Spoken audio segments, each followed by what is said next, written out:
bienvenidos a la actividad El Espacio y el Tiempo de Mata. Voy a presentar a mis invitados. Yo me voy a referir a ellos como Gaspar Galaz padre y Gaspar Galaz hijo, más fácil.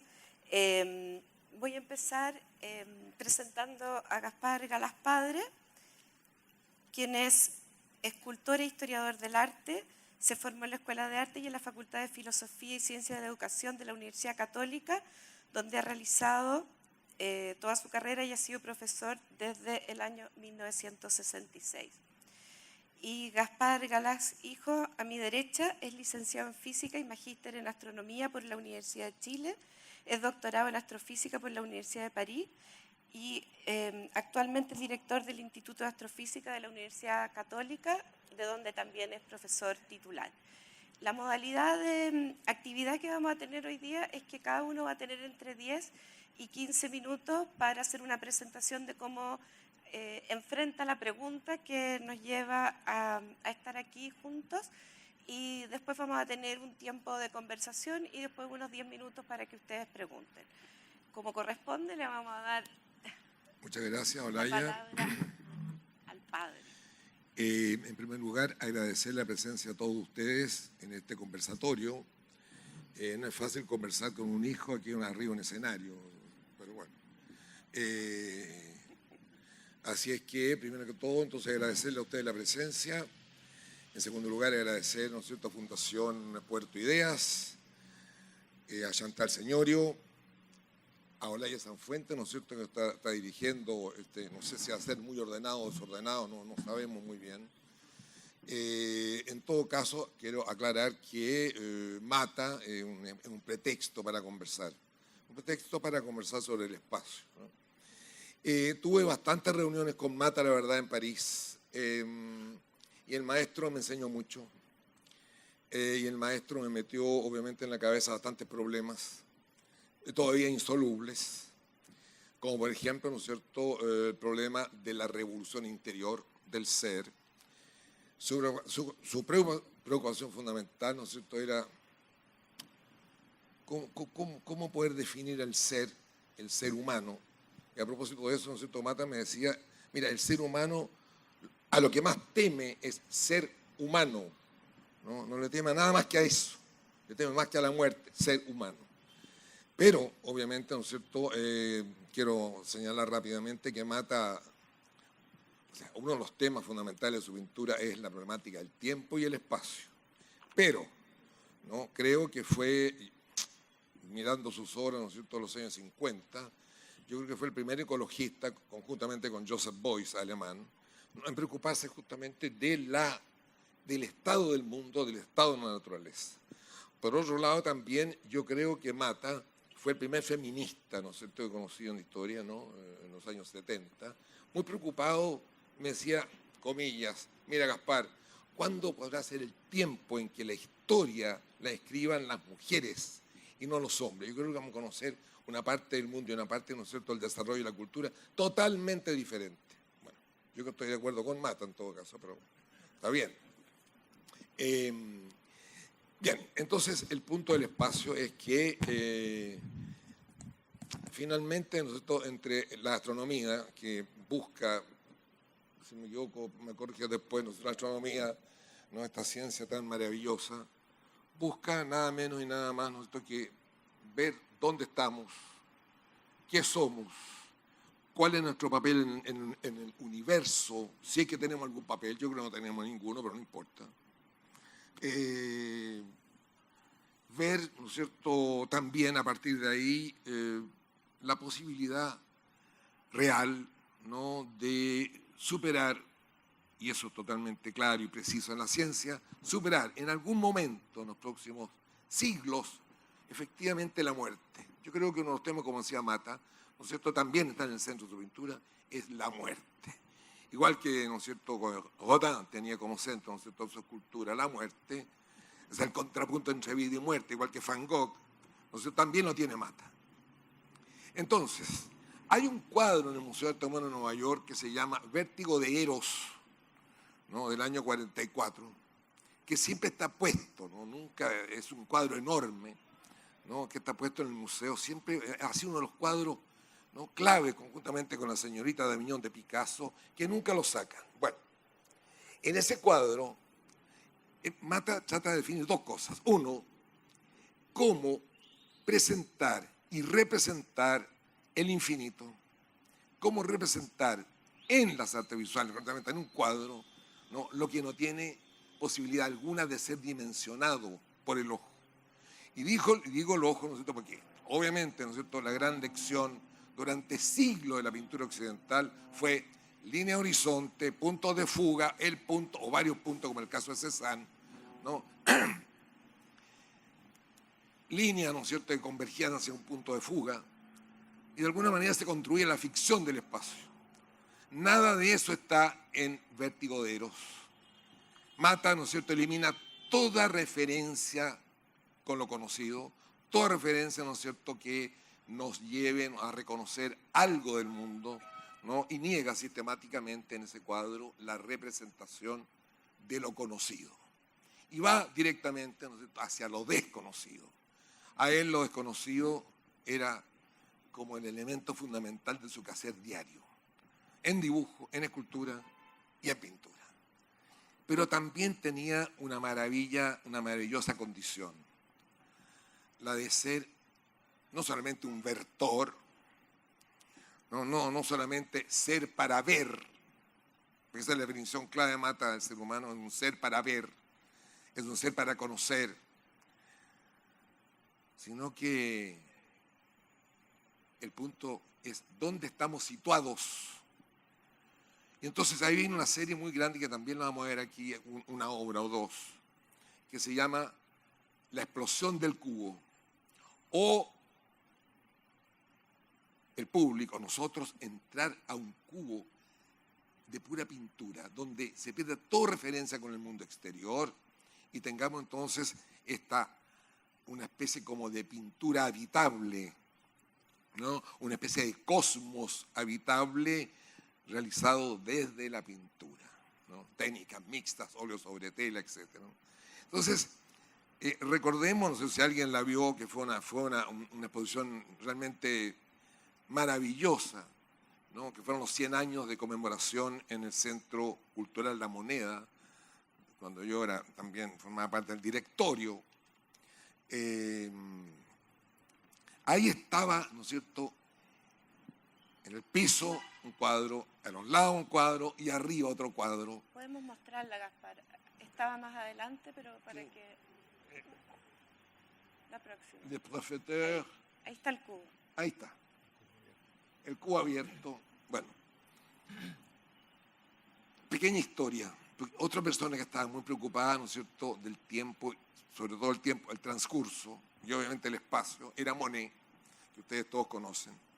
Monet, en Giverny, tenía la obsesión, era un taller grande, ¿no?, de rodearse en un círculo perfecto, ¿no?, de sus cuadros, los nenúfares, entre otros, ¿no?, 5 metros, 6 metros de largo por 2,50, y sentarse en una silla giratoria. Entonces él ya no estaba en contacto con la naturaleza, sino que con la otra naturaleza, la naturaleza de la pintura, la naturaleza de la creatividad, la naturaleza del misterio del espacio que planteaba su pintura. Porque finalmente nosotros observemos los nenúfares de Monet, vamos a ver que tampoco hay referencia alguna, ¿no es cierto?, con el mundo conocido, ¿no? Ya no hay perspectiva, no hay línea horizonte, no hay nada. Entonces es como si Monet hubiese estado permanentemente, ¿no es cierto?, suspendido sobre el estanque, ¿no?, de los nenúfares. Entonces lo vemos al revés todo. Bueno, entonces, mate el espacio, mate el transcurso. Es una forma, ¿no es cierto?, de proponer, como decía el comilla, es el juego al que yo quiero invitar a todo el mundo, a trabajar justamente, ¿no es cierto?, desde el arte, el problema, la interrogante y el misterio del espacio infinito. Entonces, ahí está, los astrónomos, ¿no es cierto?, con esta obsesión, ¿no?, de, bueno, medir el universo, medir cuántos años, millones de años el Big Bang, cuántos millones de años tiene la Tierra, la Luna, etcétera, ¿no? Bueno. Y ahí están también los biólogos, los químicos, que entran a ver, bueno, en qué momento la célula tal, cómo nació, de dónde viene el ser humano, ¿no? ¿Cuáles fueron las distintas etapas, como decía Mata también, del ser humano? ¿Cuántas etapas se cumplieron para llegar a ser lo que somos? ¿No? O de qué manera también, dentro de este problema del espacio, ¿no? Hablaba muy fuertemente sobre la animalidad del ser humano. ¿No? El ser humano, cuando logre superar su animalidad, vamos a entrar, ¿no es cierto?, en otro mundo. No solamente el mundo, ¿no?, de reconocer justamente, ¿no?, la importancia de las ciencias, sino que al mismo tiempo, ¿no es cierto?, el concepto de paz, ¿no? ¿Qué significa vivir en paz? Donde no hay más guerras, donde no hay más tortura, donde no hay más niños que se mueran de hambre, ¿no es cierto? Eso. Entonces, el espacio, la paz, la mujer, lo ecológico, con la gran serie de los años 50, ¿no es cierto?, la naturaleza unida, contra el ser humano. Entonces hay aquí un artista completamente multifacético, ¿no?, completamente maravillado, además, ¿no es cierto?, con lo que estamos haciendo aquí, el conversatorio. Le gustaba hablar horas y horas en su taller, ¿no es cierto?, en un discurso interminable, ¿no? Entonces, hay una relación, para terminar, una relación muy, muy clara entre pintura matiana y conversación matiana, entre obsesión, ¿no es cierto?, con el espacio, tal como estamos viendo en este cubo abierto, en que no hay ninguna representación del mundo, sino que es el mundo imaginario, es el mundo imaginario a través del cual viajamos a través del espacio. Gaspar, antes de darle la palabra a tu hijo, quizás te quieres referir a otras imágenes que habíamos elegido. La segunda, a Le Profeteur, no, más atrás. A Le Profeteur. Le Profeteur, no, se me perdió el puntero, aquí está. Bueno. ¿Se ilumina algo? No, sí. ¿Se ve algo? ¿No? Sí. Bien. Cuando estamos mirando eso,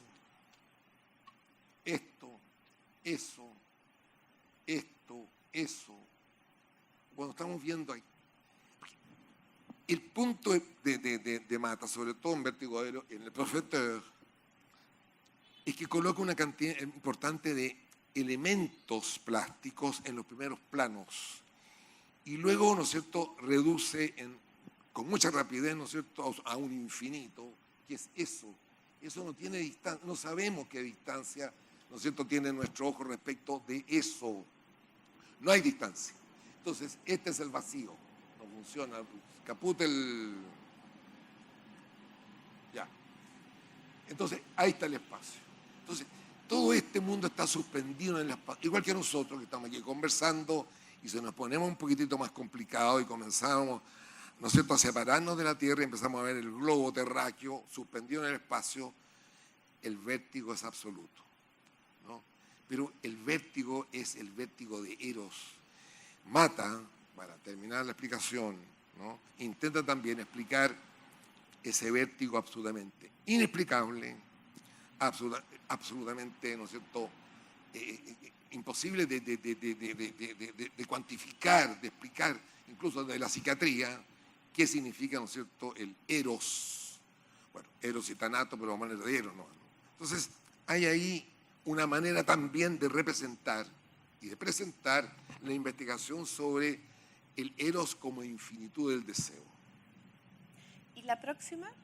Por si quieres decir algo sobre esta. Ah, ya apareció. Ah, sí, vosotros con los... Bueno, ahí estamos. A ver, en algunas obras, ¿no es cierto?, Mata, como Le Profeteur, no, con Racina Paloma, me equivoqué, bien. Instala, yo diría entre comillas, instala en las obras algo así como estas naves espaciales, ¿no? Ahí tenemos una nave espacial muy clara, ahí están ahí están, ¿cómo se llaman?, los astronautas, suspendidos en el espacio de la pintura. Entonces, Mata le dije, pero aquí estamos de alguna manera casi en la representación. Sí, pero estos personajes son matianos y mis personajes no tienen nada que ver con el ser humano. Son personajes imaginarios, inventados, que nada tienen que ver con nosotros. Bueno, Pero en todo caso, insisto en que estos aparatos, ¿no es cierto?, o estos elementos que están pintados acá que yo señalo, y esto, esa voltereta, ¿no es cierto?, es justamente, ¿no es cierto?, este infinito, este tiempo, este transcurso, ¿no?, como lo vemos muy bien también en la hora de Nueva York. Eso. O sea, siempre lo está poniendo trampa, digamos. Y la trampa son los primeros planos. Y de qué manera, ¿no es cierto?, va, igual que los aparatos astronómicos, primeros planos, segundo. Y la última cosa que quiero decir, mientras más máquinas producen los astrónomos, la astrofísica y todo lo que sea eso, más máquinas, más se aleja al final. ¿No es cierto? Más se aleja. Van a decir seguramente que no, pero mata hacia eso, ¿no? Mira, mientras más máquinas, más perdemos el horizonte. Esto es infinito. Punto. Bueno, voy a darle la palabra y me voy a poner aquí atrás mejor a Gaspar Hijo para que pueda exponer. Yo voy a parar. Por eso. Sí. Para que haga su exposición y después vamos a conversar. Bueno, muchas gracias. Muchas gracias. Muchas gracias por la presentación. Es bien interesante lo que mi padre estuvo diciendo. Solamente quiero comentar una cosa. Es la primera vez que nosotros estamos juntos en un escenario. Primera vez además que está el nieto de él y mi hijo también viendo la presentación. Emocionante esto para mí. Solo quiero fijar algunos conceptos básicos que tienen que ver con la ciencia, que de alguna manera marcan similitudes y diferencias con el arte como una empresa humana de creación. Y la palabra de creación la pongo acá por primera vez porque es algo que en la ciencia está un poco en veremos, y probablemente va a salir en la conversación que tengamos después. Entonces, primero que nada, ciencia y arte, yo personalmente estoy convencido que comparten más que una letra A, como en esta introducción. Y vamos a hablar de las similitudes, esto de manera muy corta, una introducción. ¿Cuáles similitudes veo yo en el arte y la ciencia? Primero, la búsqueda de respuestas a preguntas fundamentales, tal como mi padre señaló hace un rato atrás, que de alguna manera esas preguntas en el arte veo yo que es más difícil hacerlas salir a flote. Pero están esas preguntas fundamentales que las vamos a ver ahora. En la ciencia la impresión de que por lo menos aparentemente esas preguntas, esa búsqueda es más explícita. La otra cosa común que tiene el arte con la ciencia, y que creo que hay bastantes ejemplos para ello, es que la ciencia, tanto como el arte, es una empresa o una empresa, digamos, una actividad en que queremos sintetizar un aparente caos y lluvia de información sin cesar en un modelo, en algo que nos permita básicamente irnos a dormir tranquilo en la noche. Si no fuera por esa síntesis, estaríamos abrumados con una cantidad de información y de señales que sería imposible entender. Confiamos, de hecho, que podremos entenderlo. Lo otro es que una similitud interesante es que mostramos un universo nuevo. Tanto el artista como el científico quieren mostrar algo nuevo. No quieren simplemente repetir algo, sino que quieren mostrar algo nuevo. Y ojalá más allá de la imaginación. Y finalmente también una atracción por el asombro. ¿Quién no ha ido a un museo o ha visto una obra de arte y lo que llama la atención es el asombro? Lo que hace ir corriendo a ver una obra de arte no es simplemente que esté ahí, sino que nos asombra por algo. Nos llama a decir, ¿qué será esta cuestión? ¿Cierto? Entonces aquí tenemos un ejemplo del arte, que no es mata propiamente tal, pero es un cuadro que yo hace uso para mostrar la síntesis. Esta es la secuencia de Toro de Picasso. Tu padre me podrá decir cuándo fue hecho esto, no tengo la menor idea. Tengo que confesar. 1930. Sí, 1930. Gracias. Y aquí vemos claramente lo que hay arriba de un toro, ¿cierto? Y la secuencia muestra que finalmente llegamos a una cosa muy sintetizada, que es una síntesis del toro. Lo interesante de esto no es la propia secuencia, que es fantástica, ¿cierto? Lo interesante de esto es que si yo a 1000 personas o 1 millón le muestro la imagen que hay a la derecha, más sintética del toro, todo el mundo va a reconocer que es un toro. Y eso es muy importante porque es algo que tenemos nosotros en nuestra evolución cerebral, mental, evolución biológica, que nos dice, eso que hay ahí es un toro. Yo no necesito ver un toro entero para saber que es un toro. Y en ciencia y en el arte yo creo que pasa exactamente lo mismo. Nosotros en ciencia no necesitamos saber que algo es correcto teniendo el cuadro entero, necesitamos un resumen. Y esa es la parte compleja de la ciencia. Para Mata, tal como fue explicado anteriormente, el ser humano el pintor es un vertor. En vez de pintor, es un vertor. Vemos y ponemos en una tela o en algo, este es un sustrato antiguo de los artistas, ¿cierto? Una tela, había que pintar. ¿Okay? Aquí tampoco hay vértice, ni punto de fuga, ni todo lo demás. ¿Okay? Esto es un cuadro que se llama Self-Infinity. Pero sin embargo, el pintor aquí se estaba anticipando a una complejidad. ¿Cuál es el símbolo de complejidad? Un enredo, ¿cierto? Bueno, ese enredo existe, está aquí a unos cuantos kilómetros, que es el detector Muse del VLT, que está aquí en Paranal. Esto es una máquina que se dedica a entender las señales del universo y poder traducir una cantidad gigante de información, sintetizarla y entender un montón de cosas importantes de la luz, que es a la velocidad que se acercan o se alejan los objetos, el color que tiene y por tanto la naturaleza física y la distribución espacial. Todo eso en una sola imagen, y para eso fue necesario hacer este objeto, este detector, que es lo más parecido que tenemos a un ojo, pero además que puede calcular de alguna manera distancia automáticamente. Y finalmente, para empezar a terminar, digamos, este es otra componente importante de la ciencia y el arte, que es el asombro, ¿cierto? Entonces todos ustedes, imagino que se habrán sorprendido de eso. ¿Cuál es el asombro aquí? Que las estructuras macroscópicas del universo tienen semejanzas extraordinarias con las estructuras microscópicas.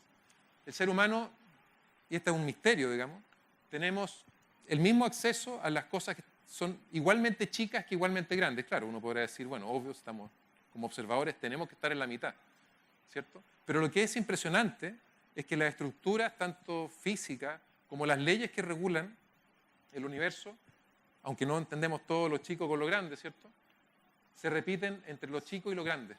¿Ya? ¿Cuáles son las diferencias? Básicamente, a mi modo de ver, y podemos conversarlo más adelante, la ciencia trata de objetivizar a través del experimento del método científico. ¿Cuál es la gran irrupción del conocimiento científico en realidad respecto a la otra manera de conocer el mundo? Es el método científico. Lo otro es la repetitividad, es decir, no basta con que yo diga, hay cosas de moda hoy día, ¿cierto? Hay una gente que anda diciendo que la Tierra es plana, bueno, hagamos un experimento y veamos, hay que volver a repetirlo, eso no es posible hacerlo. ¿Sí? Hay que predecir nuevos fenómenos, una teoría científica es más dura, es más potente cuando es capaz de predecir fenómenos nuevos, como fue, por ejemplo, la teoría de general relatividad, que se predijo que los rayos de luz se curvan al pasar cerca de una estrella. Eso fue una predicción y se demostró, por eso que la teoría es tan fuerte.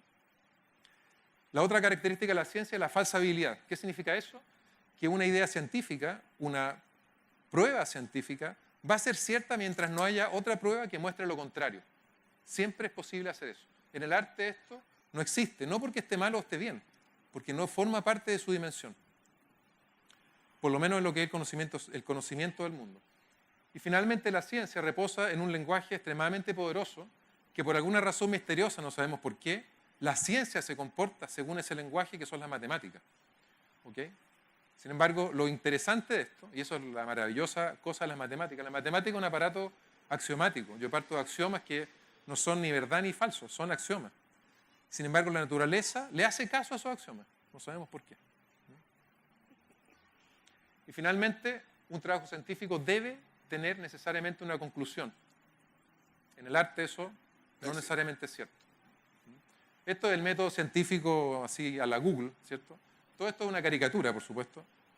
A pesar de que uno le pueden vender esto como que la ciencia funciona así, la ciencia realmente, a pesar de que esto es cierto, tenemos una observación, una pregunta, hipótesis, tenemos experimentos y resultados y después la cosa va para atrás, si no funcionó, probamos otra hipótesis. Todo esto que en realidad es una maquinita, como de moler carne, no funciona sin la intuición. Ahí es donde entra la intuición. Cuando pasamos de las observaciones o el experimento a tener una pregunta. Y la pregunta es fundamentalmente empujada por una intuición. No existe un manual de preguntas, ¿se han fijado? No existe eso. ¿Qué pasa con la astronomía? Los telescopios son máquinas espaciotemporales. Nos permiten viajar a través del tiempo y el espacio. Sin embargo, lo que nosotros tenemos como prueba realmente, en general, salvo que estemos observando cosas cercanas, es simplemente el tiempo. Nosotros no sabemos si las cosas que estamos viendo son realmente grandes o chicas, a menos que tengamos la distancia. y eso es tiempo. Tenemos una obsesión por la búsqueda de los orígenes, tal como dijo mi padre hace un rato atrás. Queremos saber el origen del universo, el origen de lo humano y el origen de la vida. ¿Ya? La astronomía es un caso particular también de la ciencia. Es una ciencia que es netamente observacional. Yo no puedo salir al espacio y cambiar la condición de las estrellas. No puedo decir, mira, esta estrella está muy amarilla, así que hagámosla más roja y pongámosle un poco de sal. No podemos hacer eso.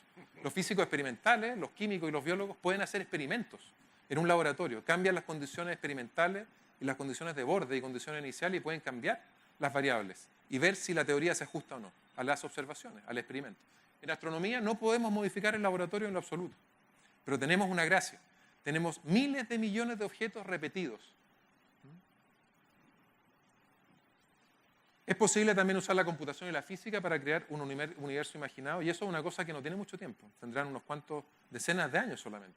Y podemos crear cosas que el artista crea en una imagen como esta, que es un cuadro de Mata, que es el prisma, ¿cierto? Tenemos una galaxia. Estas dos cosas, una es una tela y otra cosa es una cuestión que tiene millones de años, cientos de miles de años de diámetro en tamaño. Nosotros aquí somos más pequeños que una bacteria, mucho menos más pequeños que una bacteria a escala nuestra. Somos casi como un virus. Sin embargo, tenemos escalas repetidas como espirales aquí, tal como en un cuadro de Mata. Aquí está el cubo abierto de Mata del año 66, si no me equivoco. Esta cosa es interesante porque el artista nos está diciendo, mira, el mundo ya no es una tela, es algo más. Sin querer queriendo, probablemente se adentró un mundo que ya era tridimensional. El universo está atrás nuestro, adelante, el pasado y el futuro, y a los lados también. Y abajo. ¿Dónde estamos hoy en la astronomía? ¿Qué es lo que es el universo hoy para nosotros? Repito, puede haber una teoría que nos dice que todo esto es totalmente erróneo. Eso no ha ocurrido todavía, pero puede ocurrir mañana. Este es el universo hoy. Lo que estamos viendo aquí es simplemente una especie de pie, un Kuchen, visto en el universo en distancia y en distancia y extensión del universo hacia el pasado. Nosotros estamos acá. ¿Está el láser? ¿Está por ahí? Maestro. Gracias.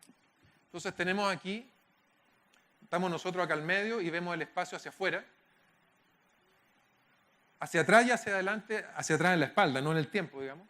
Y a medida que nos alejamos, tanto hacia allá o hacia acá, vemos el pasado. ¿Qué es lo que es el universo hoy? Los astrónomos nos encontramos con una cosa fantástica.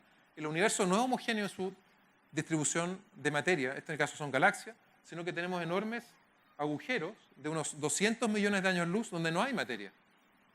¿Por qué el universo es así? Fue un problema, sigue siendo un problema de representación y de evolución del universo a partir de un universo que era homogéneo como esto. Era súper homogéneo.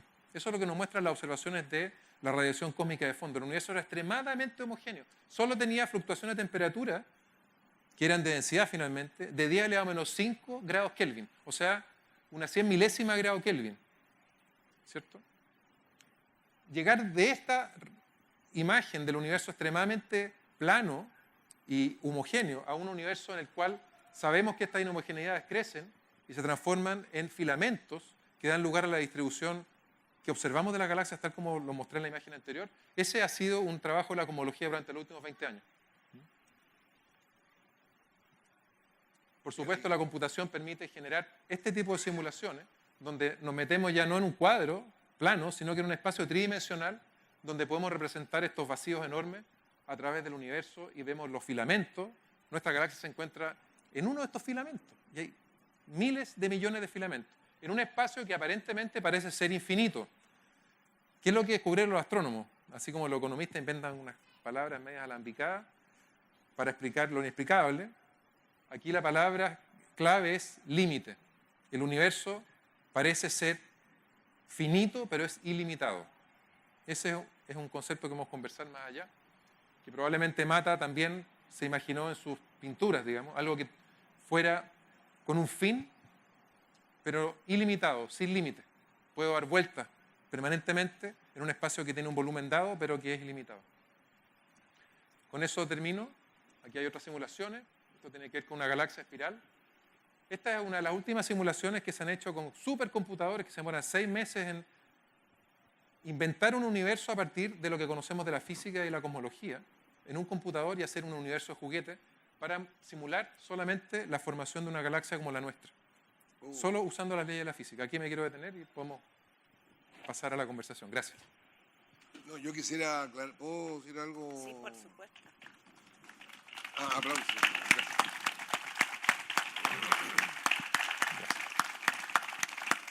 No, yo no sabía que mi hijo sabía tanto de mata, pero bueno, está bien. Que No, soy bueno para leer. Hay una pequeña cosa que quisiera aclarar antes de las preguntas que iba a hacer Olaya, que todo lo que hemos planteado, todo lo que ha planteado Gaspar aquí, finalmente es el mundo empírico.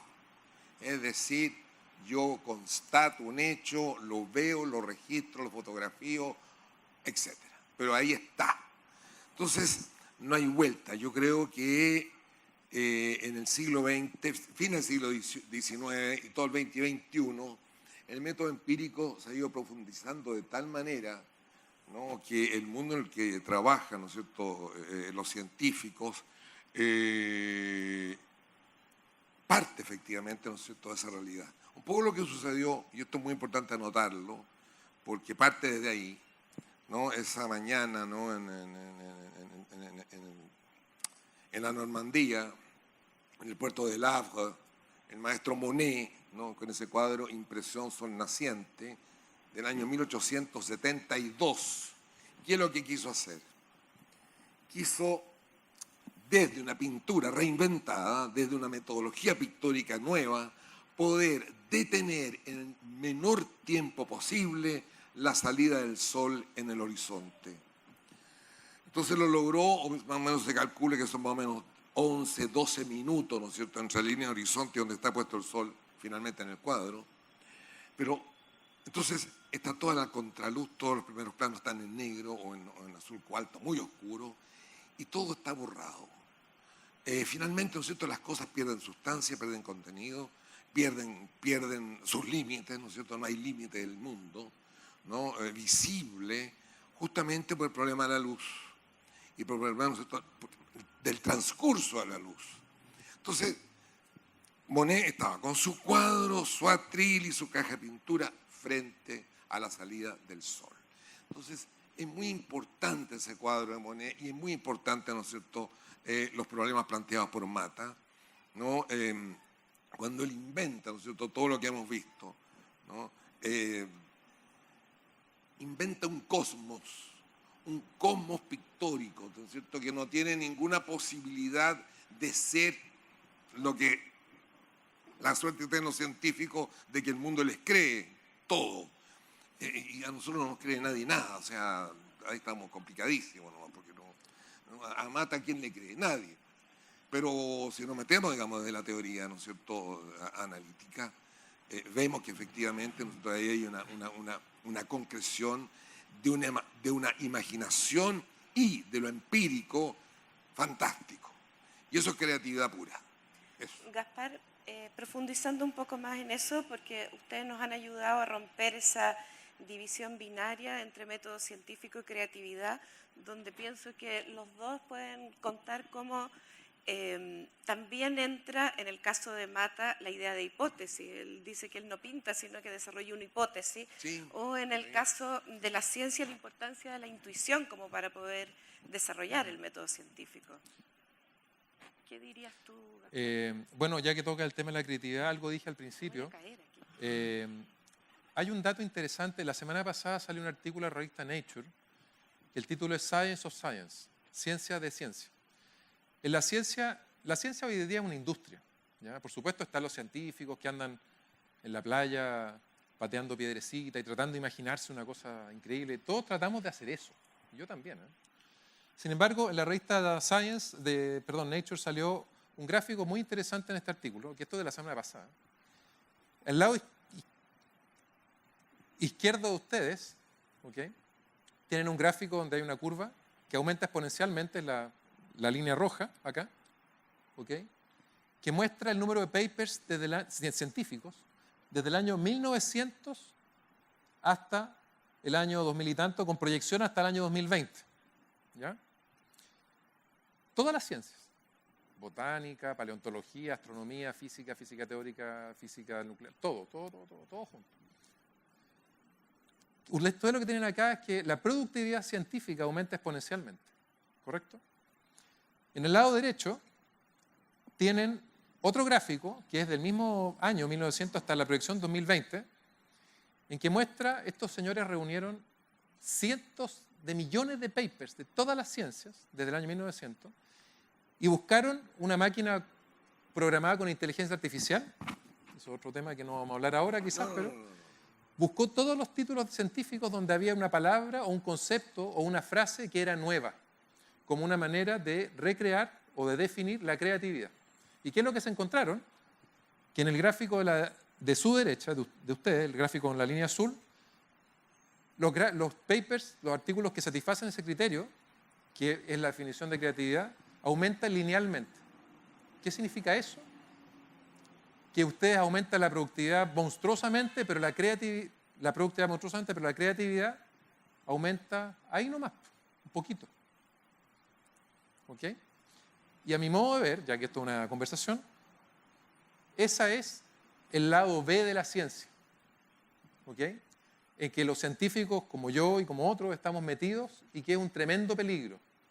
Podemos ponernos a publicar, a hacer equipos de trabajo como unas máquinas y más aún, caer en el agujero negro de conseguir fondos y para eso necesitan muchas publicaciones, equipos muy grandes, ojalá con mucha gente que publica mucho, ¿ok? Y van a tener fondos. Van a tener, en Estados Unidos, en Europa, hay fondos gigantescos de ciencia que aquí no nos podemos ni siquiera imaginar. Y son grandes industrias, que a veces esas industrias dan resultados sorprendentes, como por ejemplo el descubrimiento de las ondas gravitacionales.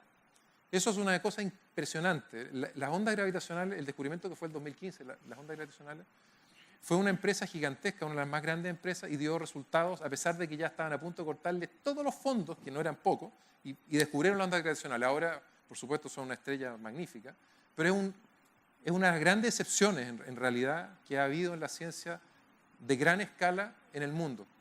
Entonces, no estoy diciendo con eso que no hay que financiar la ciencia. Lo que estoy diciendo es que nosotros como científicos tenemos que tener bastante claro que ciencia, productividad, como la que ustedes están viendo en el lado derecho de este gráfico, y dinero son tres cosas que ojalá no fueran tan juntas.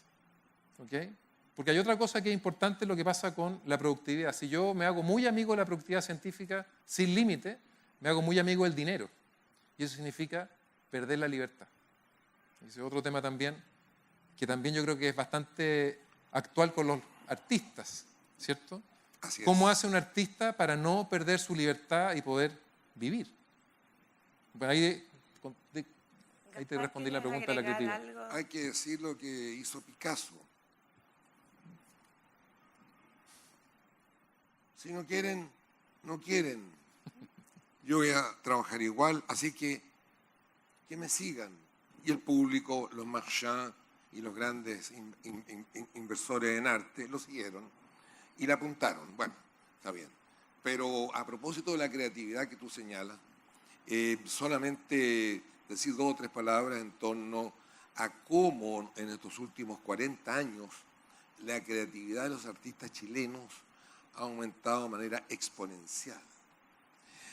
No solamente, ¿no es cierto?, digamos, con sus muestras en Chile, sino que nunca, ¿no es cierto?, en la historia de la plástica, artes visuales de Chile, ¿no es cierto?, están los artistas nacionales fuera del país. Japón, Alemania, Inglaterra, ¿no es cierto?, Italia, Washington, obviamente, Nueva York, obviamente, ¿no es cierto?, Los Ángeles. Oye, es un tránsito de los artistas chilenos por el extranjero extraordinario. Indudablemente, ¿no es cierto?, que es lo que ha ayudado, a propósito de lo que tú preguntas, el famoso Fondart. ¿No es cierto? Los Fondart han ayudado, ¿no es cierto?, desde 1991 hasta el día de hoy, increciendo a una cantidad inmensa de nuestros artistas para ayudarlos a financiar su trabajo y no caer en las garras, ¿no es cierto?, de las grandes potencias compradoras y que dirigen el arte, ¿no es cierto?, y la teoría, no desde la industria y del comercio. Entonces, el Fondart es realmente una palanca de Chile, ¿no es cierto?, que no existe en Argentina, no existe en Brasil y que ha ayudado, ¿no es cierto?, de manera extraordinaria a los creadores chilenos, Eso quería dejarlo claro, ¿no? Pero tú tienes toda la razón, es decir, aquellos artistas que finalmente han sucumbido al mercado no tienen futuro. Es un tema importante, ¿no? Y Mata hizo lo mismo. Si no quieren, o me siguen o no me siguen, pero yo no voy a cambiar mi trabajo por nadie, ni por ningún $1.000.000. Y lo hizo y le fue muy bien. Fue un revolucionario, ¿no? ¿Por qué? Porque, bueno, amaba a las mujeres, quería que la historia fuera trabajada por las mujeres, adoraba la naturaleza, ¿no es cierto? Y la pregunta central, una vez más, ¿dónde estamos situados? Voy a pedir si pueden poner la última diapositiva del primer PowerPoint para que conversemos sobre una pregunta que les hice, que les pregunté qué idea pictórica tenían del universo más allá de Mata, si podía cada uno decir un cuadro que representara una idea que se les armaba en la cabeza cuando tenían que hablar de universo. Y Gaspar Hijo habló de la persistencia de la memoria de Dalí y Gaspar Papá dijo cualquier obra de Kandinsky. Entonces me gustaría si pudieran referirse a esto, Gaspar. Bueno, podría hablar mucho de ese cuadro por lo que yo... Te encanta Dalí, no sé por qué tanto, hijo. No. Es que a ti te carga Dalí, po. No, es que me cargue, no, es que no. Es que Dalí va para otro lado, pero no importa. Sí, no, Dalí es un personaje también, digamos. Pero yo creo que este cuadro de Dalí, la persistencia de la memoria, El tiempo. ha sido, claro, Reloj. toca el tema del tiempo, de la memoria, pero los científicos, este cuadro es muy importante porque no dejó a ningún científico, por lo menos ningún astrónomo lo dejó indiferente.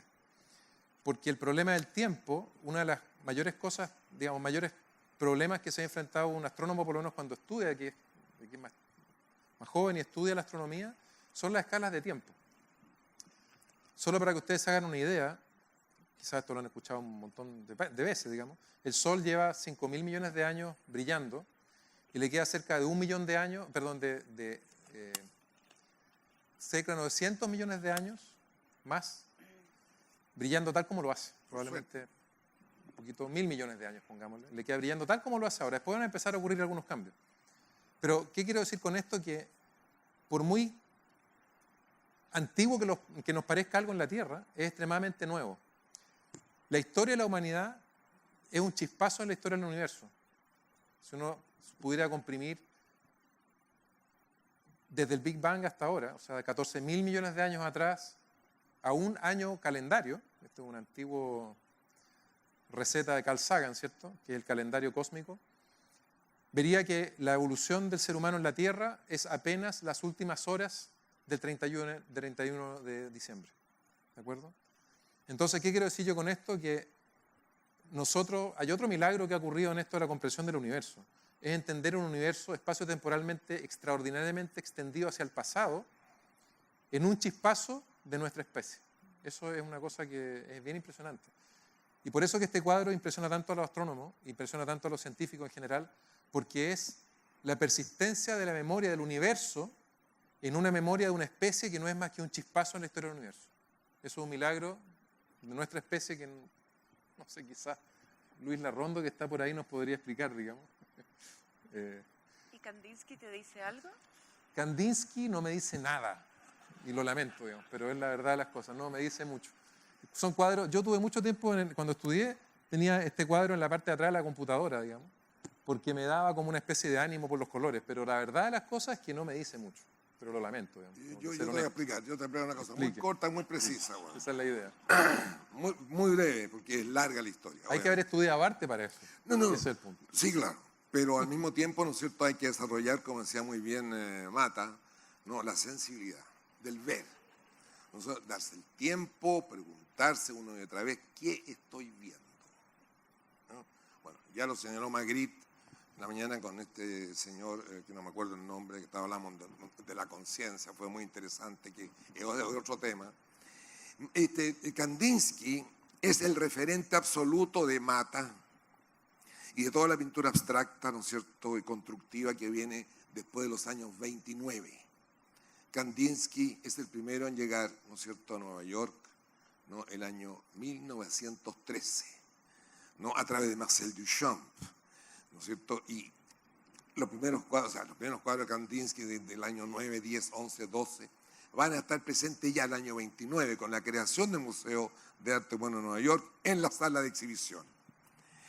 Pero ¿qué pasa con Kandinsky? Es el primero en plantear la abstracción total.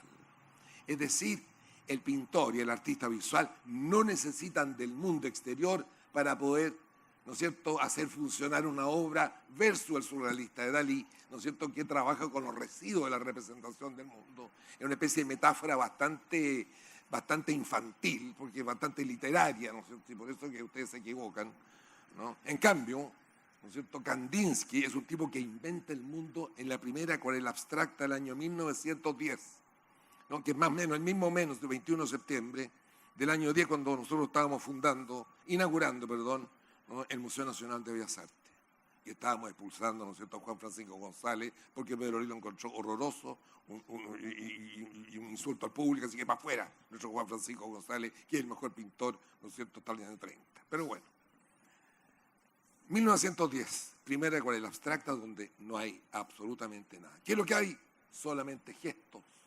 O sea, el tipo empezó a comprobar que la pintura pura era en sí un lenguaje absolutamente básico, clave para la pintura y el desarrollo de la imaginación y el problema del espacio, obviamente, infinito en Kandinsky. Ahí hay algunas medidas, pero no es la parte más constructiva porque está dividido en 3 etapas. Listo. Bueno, solo para decirte que, claro, pero hay una cosa interesante que quizás tú me puedes contar. Porque en esos años, cuando Kandinsky hizo esto que tú dices que fue la primera abstracción... Es de los años 38... 1923, dice. 23, digamos. ¿Ya? 23, sí. Sí, lo que pasa es que hay una ida a Nueva York, ¿no es cierto? Bueno, Segunda Guerra... Ya. Pero digamos que años 20. Sí.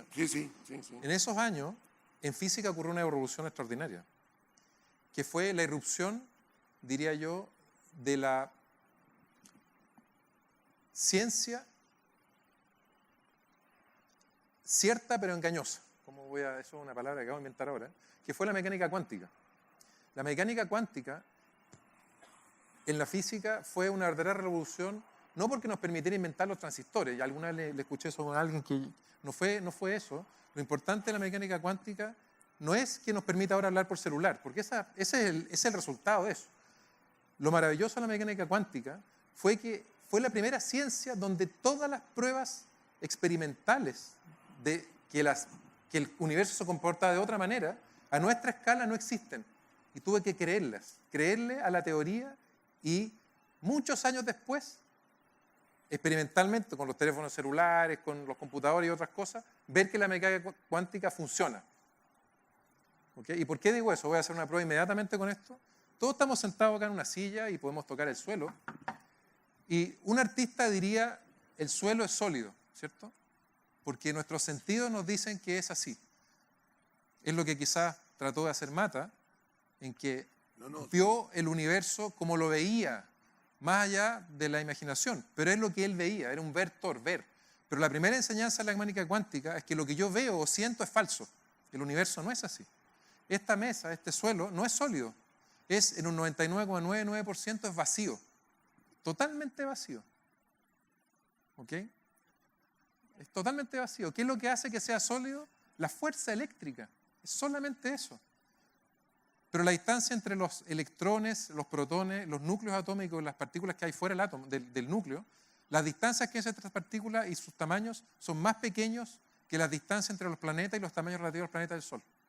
Es puro vacío. Sin embargo, nosotros estamos convencidos de estar en lo sólido. La tragedia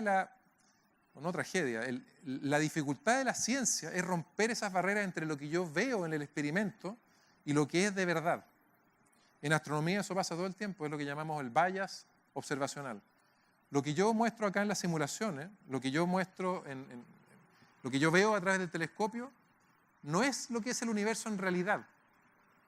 Tengo que sacarme de encima un montón de sesgos observacionales, y es lo que pasa en la física también, para determinar un universo que es real en la medida de los que yo mido, pero la imagen que yo me formo puede ser totalmente irreal, tal como pienso que el suelo es sólido.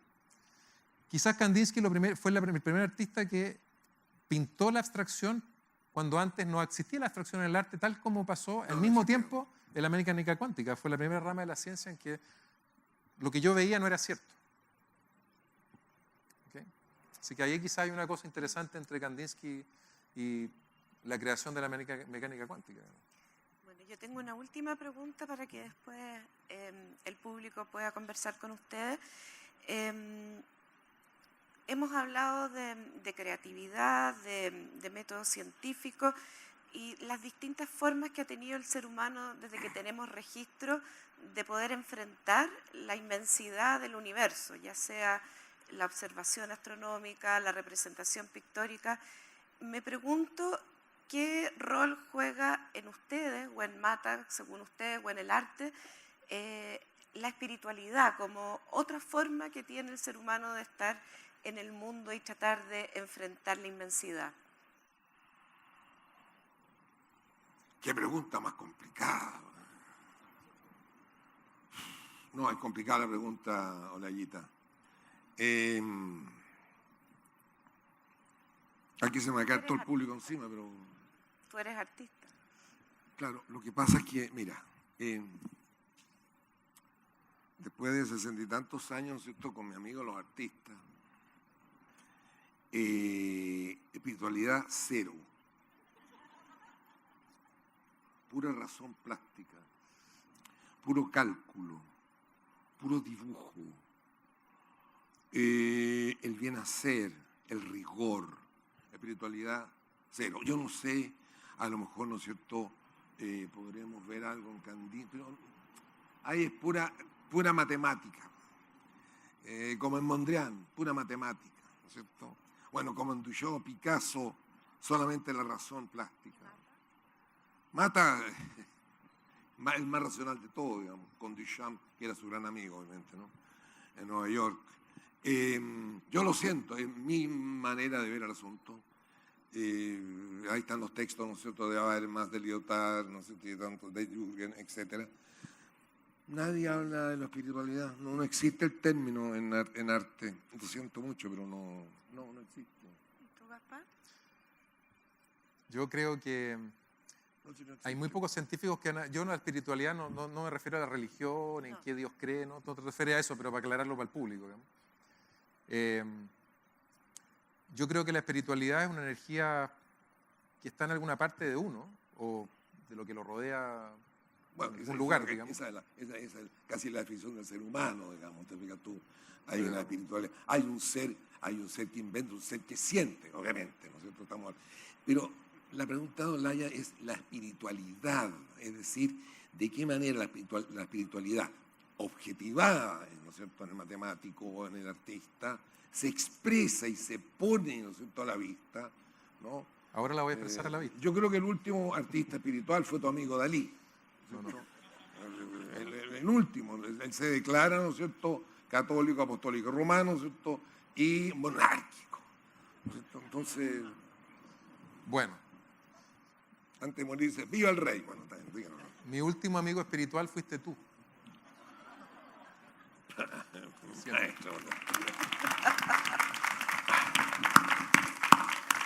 Y voy a explicar por qué. Nadie ha preguntado por qué estamos nosotros dos acá, digamos, pero alguien tiene que tirarse a la piscina, ¿cierto? Yo como ya... No muy tranquilo. Maestro. No, pero es una cosa interesante porque justamente lo que yo puedo decirle a ustedes, bien francamente, cuando ustedes ven a algún científico que escribe un artículo de cualquier ciencia, uno trata de mostrarse muy duro, digamos, que la prueba, el experimento y todo lo demás. Pero si ustedes piensan, ¿qué es lo que mueve a una persona a dedicarse a la ciencia? A una cosa que es árida, o sea, y todo el mundo está serio y se mete a una sala. Uno fue el primero del curso en matemáticas, en física, eran puros premios y cosas así todo el tiempo. Y después entró a la universidad y todos los que estaban en la sala de clase estudiando física o astronomía estaban igual que uno. Entonces, era terrible, era espantoso. O sea, era árido, donde todos trataban de mostrar lo bueno que eran. Es una cosa bien árida. Y las materias, por supuesto, también son áridas. Después se va para afuera y siguen las caras largas. O sea, es una cosa peluda, digamos. ¿Qué es lo que hace que uno se meta a una cosa así? ¿Qué es lo que hace que alguien quiera ser escultor cuando todos en la familia te dicen usted está loco? ¿cierto? Claro. ¿O qué es lo que hace que uno sea astrónomo cuando todas las familias te dicen, no haga eso, estás loco, mejor estudia ingeniería? ¿Sí? ¿Qué es lo que hace hacer uno de esas cosas? Ingeniería civil. Es la espiritualidad. ¿Ok? Es la espiritualidad. Es lo que hay adentro de uno que no se puede medir, que no se puede tocar, que no se puede comparar a nada. Esa es la fuerza que todos los científicos, aunque les digan que no, yo no puedo hablar con por los artistas porque no soy artista, pero todos los científicos que se dedican a algo tienen eso. Algunos dicen es la pasión por la ciencia o descubrir algo nuevo, ser el primero que observó una estrella, una galaxia que nadie... Pueden mil formas, pero eso que hay ahí, esa energía que hay ahí, esa fuerza, es la espiritualidad, que es probablemente la misma espiritualidad que algunas personas le hacen creer fuertemente y sin ninguna duda de que cuando se mueren, no mueren. Puede ser la misma. Yo no lo sé. Sí, puede ser. Puede ser. Entonces, eso es para mí la espiritualidad, ya que tú lo preguntas, eso es esa energía que hace seguir haciendo algo que puede ser árido, que puede ser increíblemente dificultoso, pero es lo que nos mueve a seguir adelante y a invertir esta energía que es totalmente, digamos, entrópica, o sea, tendemos a convertirnos en verdaderas estufas todos y morirnos, digamos, ¿sí? A seguir adelante, sabiendo más aún que uno ya va a dejar de existir.